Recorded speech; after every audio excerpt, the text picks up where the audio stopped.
आज हम लोग स्टार्ट करने वाले हैं रसायन विज्ञान कक्षा 12 एनसीईआरटी का फर्स्ट चैप्टर, जिसका नाम है ठोस अवस्था, द सॉलिड स्टेट। देखिए बच्चों, कक्षा 11 में आप लोगों ने पदार्थ के बारे में पढ़ा होगा कि पदार्थ क्या होते हैं और पदार्थ की कितनी अवस्थाएं होती है। आप लोगों ने पढ़ा होगा कि कोई भी वो वस्तु जो स्थान घेरती है, जिसका खुद का द्रव्यमान होता है, वो पदार्थ कहलाती है। पदार्थ की 3 अवस्थाएं मानी गई है: ठोस अवस्था, द्रव अवस्था, गैस अवस्था। आज हम पदार्थ की इन्हीं तीनों में से एक मुख्य अवस्था यानी ठोस अवस्था के बारे में यहाँ अध्ययन करने वाले हैं। अगर ठोस अवस्था की बात की जाए तो आप लोगों को पता है कि ठोस पदार्थ वो होता है जिनके अवयवी कणों के बीच में एक मजबूत आकर्षण बल पाया जाता है। और इस मजबूत आकर्षण बल के कारण क्या होता है, जो अवयवी कण होते हैं वो बहुत ही पास होते हैं, बहुत ही मजबूती से बंधे होते हैं। और इसी मजबूती के कारण ठोसों में जो अंतराण्विक दूरी होती है, जो कणों के बीच की दूरी होती है, वो बहुत ही कम होती है। कण बहुत ही पास होते हैं, सटीक होते हैं, चिपके हुए रहते हैं, जिसके कारण ठोसों में बहुत सारी नई विशेषताएं पैदा हो जाती है। इनमें कठोरता आ जाती है। तो इसी के बारे में हम अध्ययन करने वाले हैं कि हम ठोस अवस्था होती क्या है और हमारे ठोसों की क्या क्या विशेषताएं होती है। तो देखिए, हम बात करते हैं ठोसों की। ठोस अवस्था, ठोस अवस्था पदार्थ की वह अवस्था होती है जिसमें अवयवी कण प्रबल अंतराण्विक आकर्षण बल के द्वारा संकुलित यानी पैक्ड रहते हैं। अब बात की जाए अवयवी कणों की, तो अवयवी कण कोई परमाणु के रूप में भी हो सकते हैं, कोई अणु के रूप में भी हो सकते हैं और कोई आयन के रूप में भी हो सकते हैं। यहाँ पे स्क्रीन पे आपको 2 एग्जाम्पल दिए गए हैं, एक टेबल का और एक पेन का। ये दोनों ही ठोस वस्तुएं हैं। अब ठोसों की विशेषताओं की बात की जाए तो मैंने अभी आपको बताया कि ठोसों में जो कण होते हैं वो बहुत ही पास होते हैं।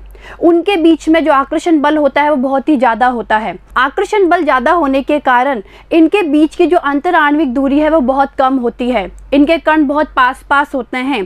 एक निश्चित स्थिति पर इनके कण उपस्थित रहते हैं। तो निश्चित स्थिति पर कणों के उपस्थित होने के कारण ये प्रवाहित नहीं हो सकते, लेकिन अपनी माध्य स्थिति के इर्द गिर्द कंपन कर सकते हैं, वाइब्रेट हो सकते हैं। इसके अलावा ये कठोर होते हैं।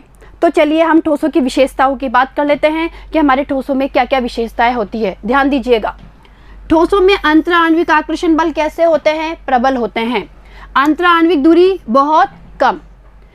ठोसों में द्रव्यमान, आयतन और आकृति तीनों ही निश्चित होती है। अगर बात की जाए तो ठोसों का आकार, आकृति, इनका आयतन निश्चित होते हैं।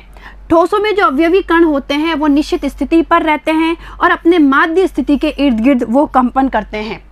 ठोस पदार्थों का घनत्व द्रव और गैस अवस्था से अधिक होता है। ठोस असंपीड्य होते हैं, इन्हें और अधिक नहीं दबाया जा सकता और कठोर होते हैं। तो ठोस पदार्थ असंपीड्य होते हैं तथा कठोर होते हैं। ये हमने बात करी ठोसों की विशेषताओं के बारे में। अब हम आगे बढ़ते हैं ठोसों के वर्गीकरण की तरफ। देखिए, जब भी किसी वस्तु का वर्गीकरण किया जाता है तो कुछ आधार लिया जाता है। तो ठोसों के वर्गीकरण के लिए भी अलग अलग आधार लिए गए हैं।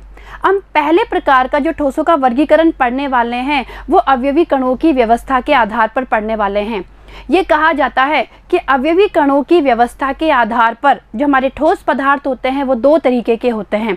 पहला होता है क्रिस्टलीय ठोस और दूसरे होते हैं अक्रिस्टलीय ठोस। ध्यान दीजिएगा, अवयवी कणों की व्यवस्था के आधार पर ठोस 2 प्रकार के होते हैं। पहला होता है क्रिस्टलीय ठोस और दूसरा होता है अक्रिस्टलीय ठोस। अगर हम क्रिस्टलीय ठोसों की बात करें तो क्रिस्टलीय ठोसों को क्रिस्टलाइन सॉलिड भी कहा जाता है, क्रिस्टलाइन सॉलिड।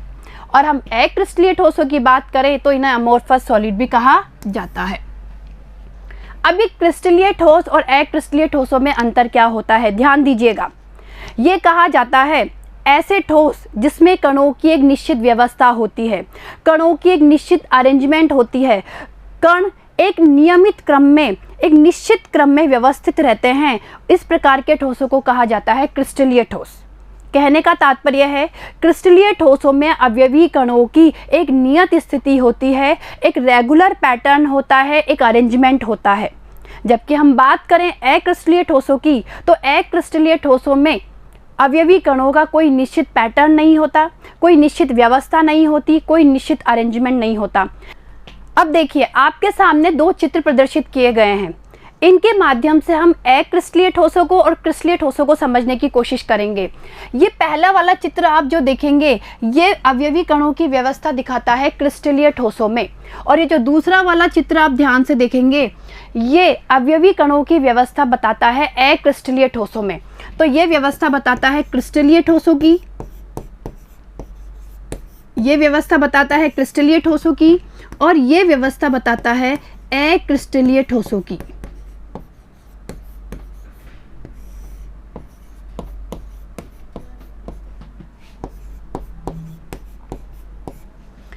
इस पहले चित्र को आप ध्यान से देखोगे तो आपको क्या दिखाई दे रहा है कि कणों की एक निश्चित व्यवस्था है।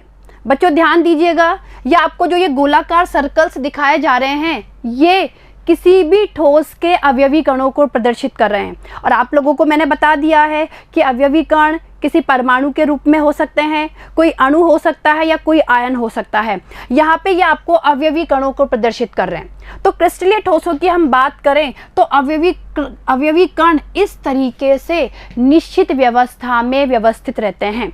आप इस फर्स्ट चित्र को ध्यान से देखोगे तो आप देखोगे कि प्रत्येक कण एक निश्चित व्यवस्था में, एक निश्चित पैटर्न में व्यवस्थित है। बहुत अच्छा अरेंजमेंट बना हुआ है, यह एक बहुत अच्छी व्यवस्था है। इस प्रकार जो कणों की व्यवस्था होती है वो क्रिस्टलीय ठोसों में पाई जाती है। जबकि हम बात करें अक्रिस्टलीय ठोसों की तो अक्रिस्टलीय ठोसों में कोई नियमित व्यवस्था नहीं होती। यहाँ पे कणों में अव्यवस्था पाई जाती है। कोई भी कण कहीं भी व्यवस्थित हो जाता है, कोई उसकी निश्चित जगह नहीं होती, कोई उसका निश्चित अरेंजमेंट नहीं होता है। यानी हम इसको ये कह सकते हैं कि ये स्पष्ट या नियमित व्यवस्था है, स्पष्ट और एक नियमित व्यवस्था है। और इसकी हम लोग बात करें तो यह एक अनियमित व्यवस्था है। ये कैसी व्यवस्था है कणों की? ये कणों की एक अनियमित व्यवस्था है।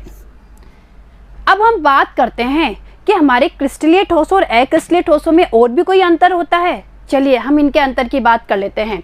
हम एक एक पॉइंट लेकर इनके अंतर की बात करेंगे। देखिए फर्स्ट पॉइंट लिया गया है आंतरिक संरचना। ये कहा जाता है कि जो क्रिस्टलीय ठोस होते हैं उनमें जो अवयवी कण होते हैं वो एक निश्चित व्यवस्था में पाए जाते हैं, यानी त्रिविम में एक निश्चित व्यवस्था में व्यवस्थित रहते हैं, जबकि इसमें अवयवी कणों की व्यवस्था अनिश्चित होती है। तो हमने क्या देखा? क्रिस्टलीय ठोसों में कणों की व्यवस्था निश्चित होती है, अक्रिस्टलीय ठोसों में कणों की व्यवस्था अनिश्चित होती है। दूसरा पॉइंट हम लोग लेते हैं अवयवी कणों की व्यवस्था। एक परास के आधार पर अगर अवयवी कणों की व्यवस्था की बात की जाए तो ये कहा जाता है कि क्रिस्टलीय ठोस दीर्घ परासी होते हैं। दीर्घ परासी का मतलब है कि आप इन ठोसों को, क्रिस्टलीय ठोसों को शुरुआत में देखो, चाहे मध्य में देखो, चाहे अंत में देखो, आप लोगों को कणों की जो व्यवस्था है, जो रेगुलर क्रम है वो एक जैसा मिलेगा। यानी एक ही क्रम की बार बार पुनरावृत्ति हो रही है, वही क्रम बार बार रिपीट हो रहा है। इसे कहा जाता है दीर्घ परासी व्यवस्था। लेकिन अक्रिस्टलीय ठोसों की हम बात करते हैं तो ये लघु परासी होते हैं। इनमें कोई निरंतर व्यवस्था नहीं पाई जाती है, कोई नियमित व्यवस्था की पुनरावृत्ति नहीं होती है। कुछ दूरी तक नियमित पुनरावृत्ति पाई जाएगी और बाद में वो व्यवस्था या वो पैटर्न चेंज हो जाएगा। इसे कहा जाता है लघु परासी व्यवस्था। अगला पॉइंट लेते हैं ज्यामिति के आधार पर। यह कहा जाता है क्रिस्टलीय ठोसों की ज्यामिति निश्चित होती है और अक्रिस्टलीय ठोसों की ज्यामिति कैसी होती है? अनिश्चित होती है। आगे बढ़ते हैं गलनांक की तरफ। ये कहा जाता है कि क्रिस्टलीय ठोसों का जो गलनांक होता है वो निश्चित होता है और अक्रिस्टलीय ठोसों का जो गलनांक होता है वो एक तापमान के परास में होता है। बात की जाए गलनांक की, गलनांक होता क्या है? मेल्टिंग पॉइंट, यानी वह तापमान जिस पे कोई ठोस पदार्थ ठोस अवस्था से द्रव अवस्था में परिवर्तित हो जाता है, उसे गलनांक कहते हैं। क्रिस्टलीय ठोसों की बात की जाए तो क्रिस्टलीय ठोसों का एक फिक्स टेम्परेचर होता है, एक फिक्स गलनांक होता है जिस पे वो ठोस अवस्था से द्रव अवस्था में परिवर्तित हो जाते हैं। लेकिन अगर अक्रिस्टलीय ठोसों की बात की जाए तो अक्रिस्टलीय ठोसों में ऐसा कोई स्पष्ट गलनांक नहीं होता, ऐसा कोई स्पष्ट टेम्परेचर नहीं होता जिस पे वो ठोस से द्रव में कन्वर्ट हो जाते हैं। हम बात करते हैं बर्फ़ के बारे में। बर्फ़ जो है क्रिस्टलीय ठोस का उदाहरण है। और आपको पता है जैसे ही बर्फ़ का टेम्परेचर 0 डिग्री होता है ये द्रव अवस्था में कन्वर्ट होना शुरू हो जाती है, तो 0 डिग्री इसका गलनांक हो गया। लेकिन हम लोग अगर देखते हैं रबर, टायर ट्यूब, अगर हम इनको देखते हैं, अगर इनको गर्म किया जाता है तो ये एकदम से नहीं पिघलते हैं, पहले ये नरम होंगे, मुलायम होंगे और उनके बाद ये द्रव में परिवर्तित होना शुरू करते हैं। तो हमने क्या देखा कि जो अक्रिस्टलीय ठोस होते हैं इनमें गलनांक की एक परास होती है, एक रेंज होती है। उस रेंज के अंदर ये पहले मुलायम होंगे और फिर धीरे धीरे पिघलना शुरू होंगे। इसका एग्जाम्पल हम ले सकते हैं, हमारे रबर है, टायर ट्यूब है, जब इनको जलाएंगे तो हम लोग खुद देखेंगे कि पहले ये सॉफ्ट होते हैं, मुलायम होते हैं और उसके बाद पिघलना शुरू होते हैं। चलिए बढ़ते हैं नेक्स्ट पॉइंट की तरफ। नेक्स्ट पॉइंट है प्रकृति। ये हो गया गलनांक, प्रकृति। इन्हें वास्तविक ठोस कहा जाता है और अक्रिस्टलीय ठोसों को आभासी ठोस कहा जाता है। इसके साथ साथ यहाँ एक नाम और दिया गया है, अतिशीतित द्रव। अतिशीतित द्रव का मतलब क्या होता है, ध्यान दीजिएगा। ये कहा जाता है कि अक्रिस्टलीय ठोसों की जो आणविक संरचना होती है वो द्रवों से मिलती जुलती होती है या द्रवों के समान होती है, कण अव्यवस्थित होते हैं। इस कारण से इनमें बहने का गुण पाया जाता है और इसी बहने की प्रवृत्ति के कारण इन्हें अतिशीतित द्रव भी कहा जाता है। देखिए ध्यान से देखिएगा, इसका मैं एक आपको बहुत अच्छा उदाहरण दे रही हूँ। आप पुराने महल वगैरह में या पुराने घरों में कांच के दरवाजों और खिड़कियों को ध्यान से देखोगे तो आप देखोगे कि ऊपर से तो कांच होता है पतला और नीचे से कांच होता है मोटा। इसका कारण क्या है? इसका कारण है कि कांच में बहने की प्रवृत्ति पाई जाती है और पर ये प्रवाह, ये बहने का गुण इतना धीमी गति से होता है कि हम इसे नोटिस नहीं कर पाते हैं। तो देखिए बच्चों, यहाँ से क्वेश्चन बनता है कि अक्रिस्टलीय ठोसों को अतिशीतित द्रव क्यों कहा जाता है? तो आप ध्यान रखना, अतिशीतित द्रव इसलिए कहा जाता है क्योंकि इनमें द्रवों के समान बहने की प्रवृत्ति पाई जाती है। चलिए नेक्स्ट पॉइंट की तरफ। विदलन गुण की हम लोग बात करें। देखिए क्रिस्टलीय ठोस जो होते हैं अगर उन्हें शार्प या उनको धारदार चाकू के द्वारा काटा जाए तो बनने वाली जो दो नई सतह होती है वो बहुत मुलायम होती है, बहुत सॉफ्ट होती है और बहुत स्पष्ट होती है। कहने का मतलब है क्रिस्टलीय ठोसों में स्पष्ट विदलन पाया जाता है या इसे हम नियमित विदलन भी बोल सकते हैं। लेकिन अगर अक्रिस्टलीय ठोसों की बात करें तो इनको किसी चाकू से काटने पर हमें स्पष्ट लेयर नहीं मिलती है, यानी इनमें अनियमित विदलन पाया जाता है, अस्पष्ट विदलन पाया जाता है। आगे आते हैं देशिकता के गुण पे। देखिए बहुत इंपॉर्टेंट पॉइंट है और देशिकता के गुण के यहाँ से क्वेश्चन बनता ही बनता है। अगर बात की जाए, यहाँ से क्वेश्चन आता है एग्जाम में कि देशिकता क्या होती है। ध्यान से देखिएगा, जो क्रिस्टलीय ठोस होते हैं वो विषम देशिकता का गुण प्रदर्शित करते हैं और जो अक्रिस्टलीय ठोस होते हैं वो समदेशिकता का गुण प्रदर्शित करते हैं। अब ये विषम देशिकता और समदेशिकता क्या होती है, ध्यान से देखिएगा। ठोसों के कुछ गुण जैसे अपवर्तनांक, यांत्रिक सामर्थ्य, विद्युत चालकता आदि को किसी भी क्रिस्टल से या किसी भी ठोस की अलग अलग दिशाओं से मापने पर अगर अलग अलग मान प्राप्त होते हैं इसे कहा जाता है विषम देशिकता। और क्रिस्टलीय ठोस विषम देशिकता का गुण प्रदर्शित करते हैं। ध्यान से देखिए, ठोसों में कुछ भौतिक गुण जैसे अपवर्तनांक, यांत्रिक शक्ति, विद्युत चालकता आदि को अलग अलग दिशा से मापने पर यदि अलग अलग मान प्राप्त होते हैं, भिन्न भिन्न मान प्राप्त होते हैं, इसे विषम देशिकता कहते हैं। क्रिस्टलीय ठोस विषम देशिक होते हैं। इस विषम देशिकता को आप इस डायग्राम से समझ सकते हैं। ध्यान से देखिए, ये जो आपको चित्र दिख रहा है ये एक तरीके से क्रिस्टलीय ठोस के अवयवी कणों की व्यवस्था है। क्रिस्टलीय ठोस में इस तरीके से नियमित क्रम में अवयवी कण व्यवस्थित होते हैं। अब हम इनमें से किसी भी एक भौतिक गुण का मापन अलग अलग दिशाओं में करते हैं। एक बार हम मापन करते हैं ए बी दिशा में, ये ए बी दिशा है, और एक बार हम मापन करते हैं इस सी डी दिशा में। ध्यान से देखिएगा, एक बार हम मापन कर रहे हैं इस ए बी दिशा में और एक बार हम मापन कर रहे हैं इस सी डी दिशा में।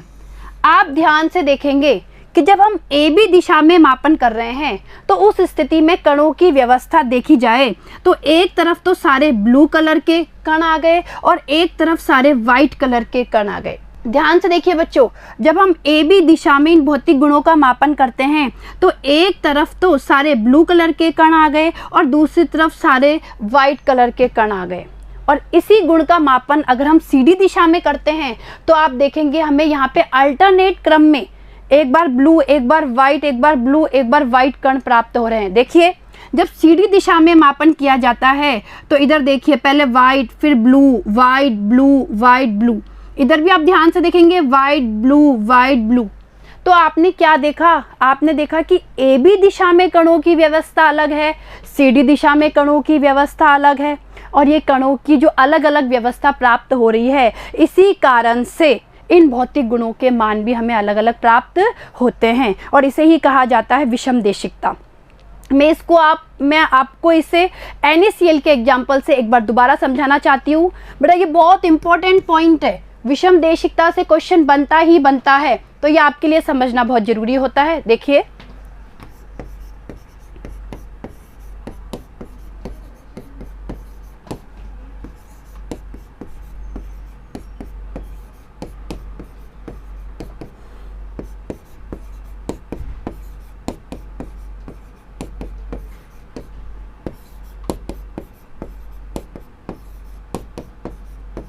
देखिए एक बार हमने इस दिशा में मापा और एक बार हमने इस दिशा में मापा। तो आप खुद देखिए जब हम इस दिशा में माप रहे हैं, मैंने नाम दे दिया इसको AB। जब हम इस दिशा में नाप रहे हैं तो आप खुद देखेंगे कि अल्टरनेट क्रम में हमें अलग अलग आयन प्राप्त हो रहे हैं, और जब हम इस दिशा में माप रहे हैं CD दिशा में तो आप देखेंगे CD, आप देखेंगे कि एक तरफ तो सारे सोडियम आयन आ गए और एक तरफ सारे क्लोराइड आयन। तो आपने क्या देखा? व्यवस्था कणों की अलग अलग प्राप्त हो रही है। तो क्रिस्टलीय ठोस विषमदेशिक प्रकृति के होते हैं, ये आपको समझ में आ गया होगा। अब आगे हम बढ़ते हैं समदेशिकता की ओर। देखिए ठोसों में कुछ भौतिक गुणों के मान जैसे अपवर्तनांक, यांत्रिक शक्ति आदि के मान अलग अलग दिशा से मापने पर यदि समान मान प्राप्त होते हैं, इसे कहा जाता है समदेशिकता। और जो अक्रिस्टलीय ठोस होते हैं वो समदेशिक होते हैं। चित्र को ध्यान से देखिए, चाहे आप AB दिशा में इन गुणों का मापन करो या CD दिशा में गुणों का मापन करो, आपको दोनों ही तरीके से कणों की व्यवस्था अलग अलग दिखाई दे रही है। कणों की व्यवस्था बिल्कुल अलग अलग है यहाँ पे, यानी किसी भी दिशा से इन भौतिक गुणों का मापन करो आपको अव्यवस्था, अनियमितता ही मिलेगी, और इसी कारण से इन भौतिक गुणों के मान क्या प्राप्त होते हैं? समान। तो हमने क्या देखा कि क्रिस्टलीय ठोस विषमदेशिक प्रकृति के होते हैं और अक्रिस्टलीय ठोस जो होते हैं समदेशिक प्रकृति के होते हैं। ये आपको समझ में आ गया होगा। चलिए हम हमारे अंतर की तरफ दोबारा आते हैं। हम पढ़ रहे थे क्रिस्टलीय ठोसों और अक्रिस्टलीय ठोसों में अंतर। लास्ट अंतर रहा है शीतलन वक्र का। देखिए ध्यान से देखा जाए तो क्रिस्टलीय ठोसों का शीतलन वक्र होता है असतत, और अक्रिस्टलीय ठोसों का जो शीतलन वक्र होता है वो सतत होता है। कहने का मतलब है कि इनमें क्रिस्टलीय ठोसों का जो शीतलन वक्र होता है उसमें दो ब्रेक पॉइंट होते हैं। हमें इस तरीके का इनका शीतलन वक्र प्राप्त होता है ठोसों में, जिसे कहा जाता है असतत वक्र। इसमें x दिशा में लिया जाता है समय को और यहाँ लिया जाता है तापमान को, और ये जो चीज है ये चीज हमें बता रही है अवस्था परिवर्तन को। तो आपने क्या देखा कि ये असतत वक्र प्राप्त होता है, जबकि अगर क्रिस्टलीय ठोसों तो आपने क्या देखा कि हमें असतत वक्र प्राप्त होता है। और अब बात की जाए अक्रिस्टलीय ठोसों की तो उसमें हमें इस तरीके से सतत वक्र प्राप्त होता है।